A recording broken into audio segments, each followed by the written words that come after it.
साथियों, जय श्री महाकाल। आज हम आपको इस चैनल के ऊपर एक अद्भुत, अविश्वसनीय, बहुत ही पावरफुल और बहुत ही चमत्कारिक, तीव्र गति से असर दिखाने वाली एक ऐसी साधना आपको देने जा रहे हैं जो आपको विद्या का ज्ञान भी देगी और उसके साथ साथ आपकी गरीबी भी दूर करेगी। मतलब कि आपको रोजगार भी मिलेगा, आपकी भय, क्लेश, चिंता, मनस्ताप और जो दुखीपन, ये सब कुछ खत्म होगा। आपको आश्चर्यजनक खुशी प्राप्त होगी, क्योंकि जब गरीबी खत्म होती है, दरिद्रता खत्म होती है, तो फिर खुशी मिलती है। उसके साथ साथ फिर आपको ज्ञान मिलेगा, क्योंकि अभी ये जो साधना, ये साधना मंत्र, ये साधना विधि विधान जो आपको हम बताने जा रहे हैं, ये जो देवी है यह एक ऐसी यक्षिणी है। यक्षिणी काफ़ी प्रकार की साधनाएं होती हैं, आपको पता। अप्सरा, यक्षिणी, जोगन, जादूगरनियाँ, वशीकरनियाँ, ये भिन्न भिन्न प्रकार की देवी देवताएं, 33 कोटि देवी देवता है हिंदू धर्म के अंदर। तो ये जो देवी है ये एक यक्षिणी है और विद्या यक्षिणी इसका नाम है। ये वेदों का ज्ञान, जैसे प्राचीन का ये जो साधना है, जो वैदिक काल था, उस समय में लोग, वैदिक काल किसे बोलते हैं? वैदिक काल बोलते हैं। जैसे हमारे 4 वेद, समरवेद, अथर्ववेद, यजुर्वेद, इस प्रकार हमारे सामवेद, इस प्रकार हमारे 4 वेद हैं। और उस समय जब वेदों का निर्माण हुआ था और वेदों का बोलबाला था बहुत ज़्यादा, वेद ही एक तरह से संविधान होता था उस समय।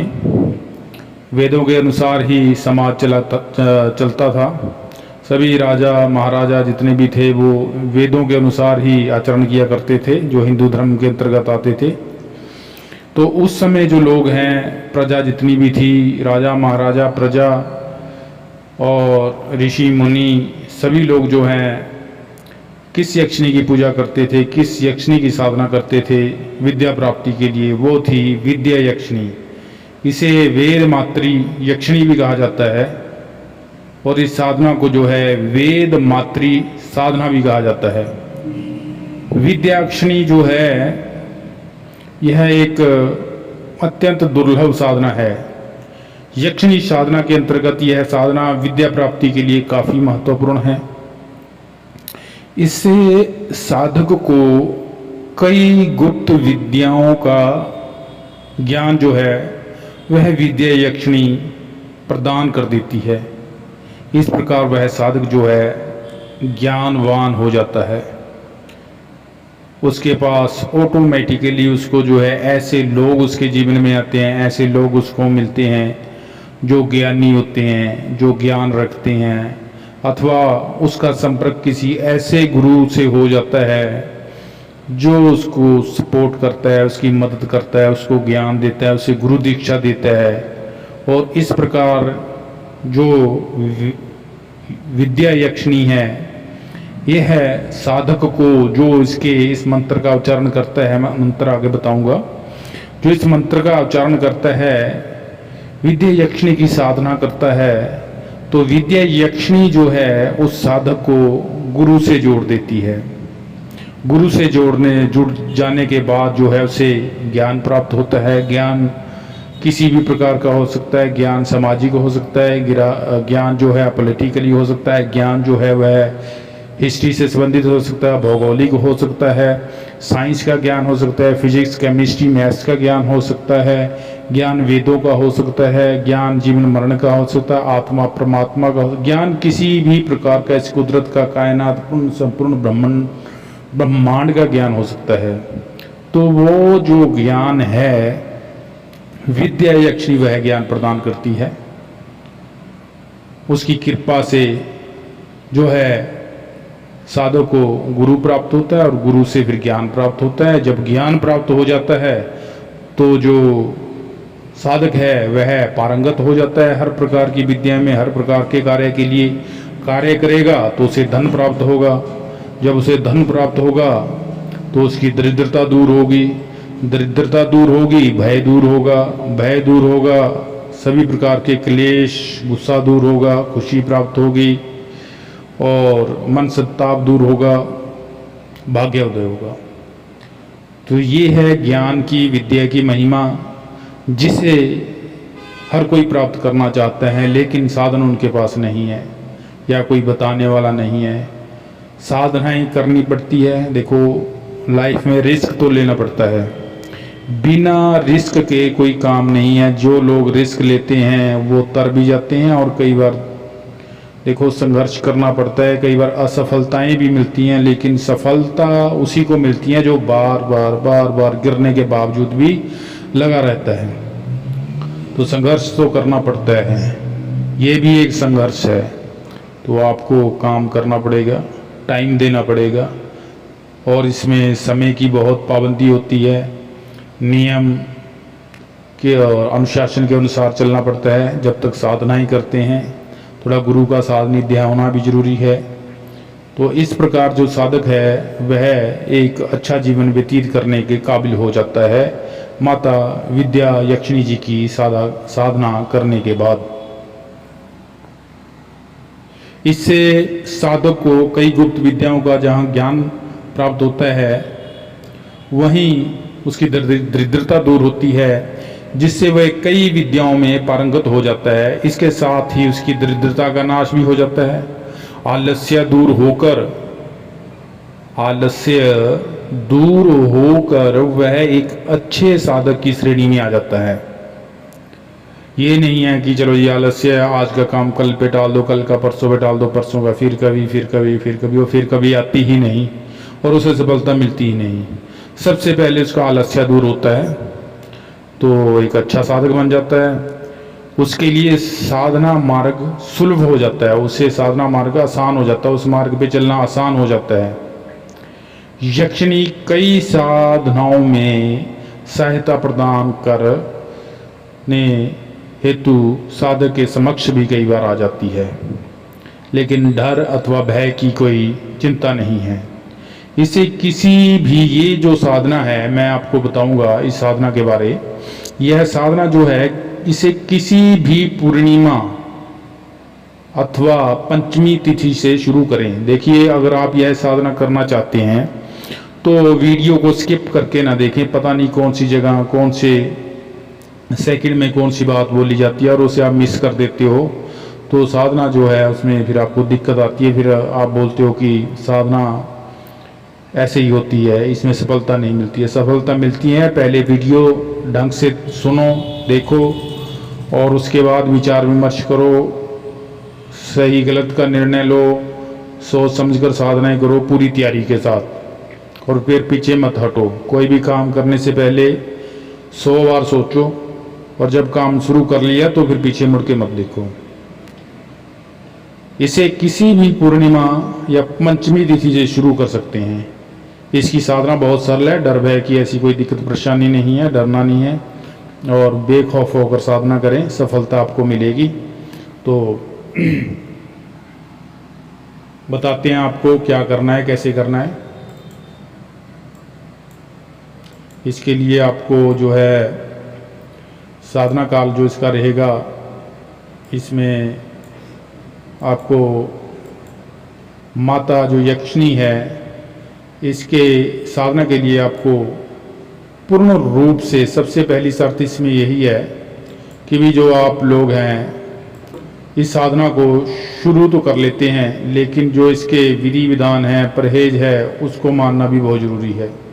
चलिए बताते हैं अब आपको साधना काल। माता विद्या यक्षिणी की जो साधना है इसका जाप आपको करना है किसी भी पूर्णिमा या पंचमी तिथि से आप शुरू करें। इसका जो जाप रात्रि के 10 बजे से शुरू करना है, नोट कर लें। इस साधना का जाप रात्रि के 10 बजे से शुरू करें।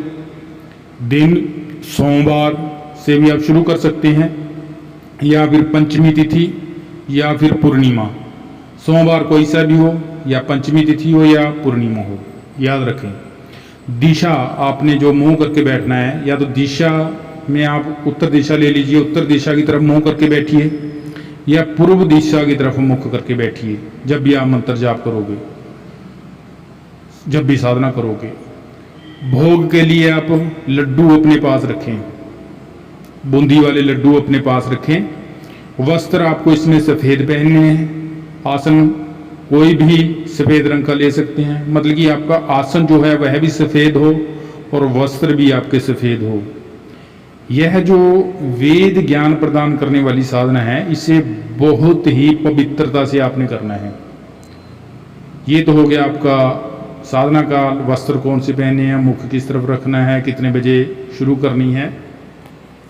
अब बताते हैं आपको इसका विधान, किस प्रकार करना है, कितना करना है। विधि बताते हैं आपको, नोट कीजिए। इसमें आपको शुद्ध सफ़ेद वस्त्र पहनकर आसन पर पूर्व दिशा की तरफ मुख कर कर बैठना है। सफ़ेद आसन ले लें, उसके ऊपर बैठें और आपके वस्त्र भी सफ़ेद हो, पूर्व दिशा की या उत्तर की दिशा की तरफ मुख करके बैठें। और इसके बाद जो है आप गुरु पूजन और श्री गणेश पूजन कर गुरु जी से साधना में सफलता की प्रार्थना करें और साधना करने की आज्ञा प्राप्त करें। आपने आपका अगर गुरु है तो उसने गुरु मंत्र दिया होगा, उस गुरु मंत्र का आपने जाप करना है। सबसे पहले गणेश मंत्र का आपने जाप करना है 1 माला, फिर गुरु मंत्र की 1 माला का जाप करना है। अपने पितरों से, अपने कुल देवी देवताओं से, अपने सर्वस्थानीय देवताओं से प्रार्थना करनी है कि आपको आशीर्वाद प्रदान करें और आपकी रक्षा करें। आप ये साधना करने जा रहे हैं, आपको इसमें सफलता प्राप्त हो और आपको आशीर्वाद दें। ऐसा करने के बाद आपने फिर थोड़ा सा जल हाथ में लेकर ओम श्रीम ओम, ओम श्रीम ओम, ओम श्रीम ओम, इस मंत्र का आपने 21 बार जाप करना है।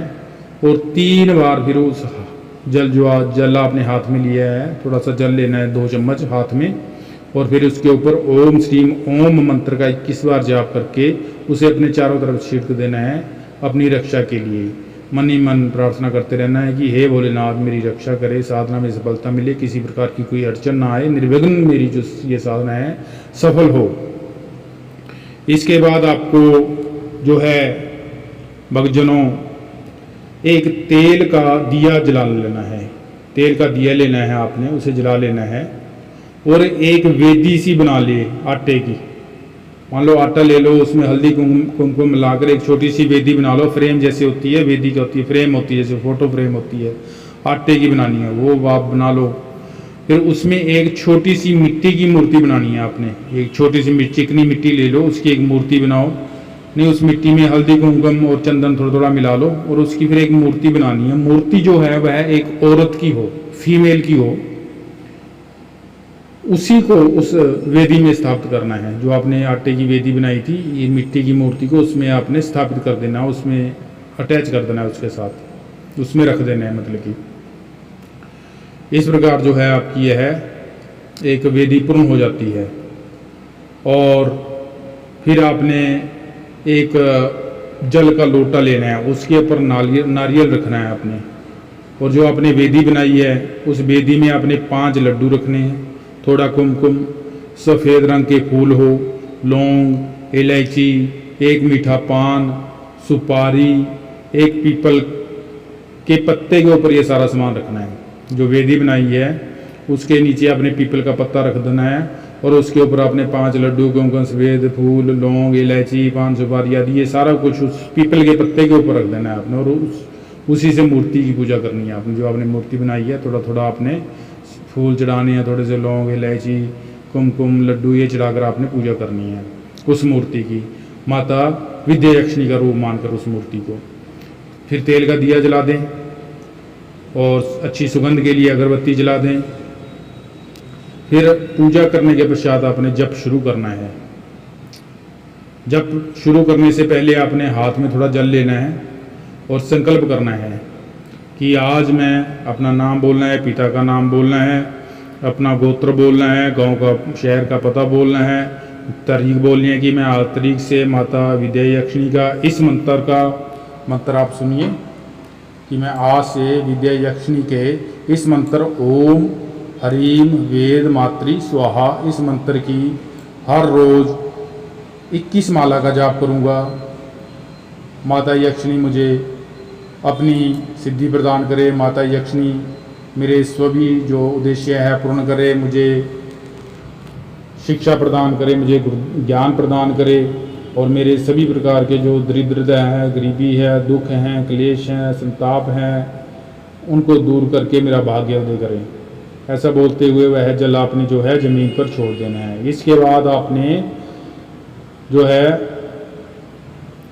21 माला 21 दिनों तक हर रोज़ आपने 21 माला का जाप करना है। माला जो है आपकी रुद्राक्ष की माला होनी चाहिए आपके पास। रुद्राक्ष की माला पर ही आपने ये सारे जाप करने हैं 21 दिनों तक। तो इस प्रकार जो आपकी साधना जो है वह संपन्न हो जाएगी। आप इसका जो मंत्र है, मुख्य मंत्र जो है आपको डिस्क्रिप्शन में मिल जाएगा। गुरु मंत्र जिसके पास है वह गुरु मंत्र का जाप करें। अगर गुरु मंत्र नहीं है तो आप ओम गुरु गोरखनाथाय नमः, ओम गुरु गोरखनाथाय नमः इस मंत्र की एक माला का जाप कर सकते हैं। और इसके बाद गणेश मंत्र जो है ओम गणेशाय नमः इस मंत्र की एक माला का जाप कर सकते हैं। पहले गणेश मंत्र, फिर गुरु मंत्र, फिर देह रक्षा मंत्र यदि हो तो वह बोल सकते हैं आप, अन्यथा इसमें कोई ज़्यादा ज़रूरी नहीं है देह रक्षा मंत्र की। और मुख्य मंत्र जो है ओम ह्रीं वेद मातृ स्वाहा, यह मंत्र आप डिस्क्रिप्शन में मिल जाएगा, वहाँ से आप देखकर इसको याद करके अच्छे ढंग से फिर यह साधना करें।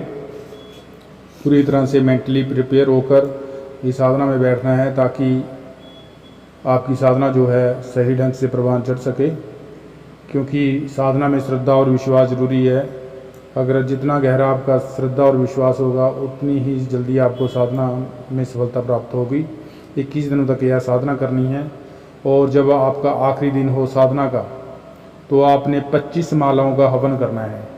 हवन सामग्री जो है आप किसी भी पंसारी की दुकान से ले सकते हैं, एक पैकेट, और घी लेकर और थोड़ा सा आपने पंचमेवे वगैरह लेकर इसको हवन सामग्री को मिला लेना है ढंग से। घी आधा किलो ले लो आप, वो मिलाकर ढंग से 25 मालाओं का हवन करना है इसी मंत्र से।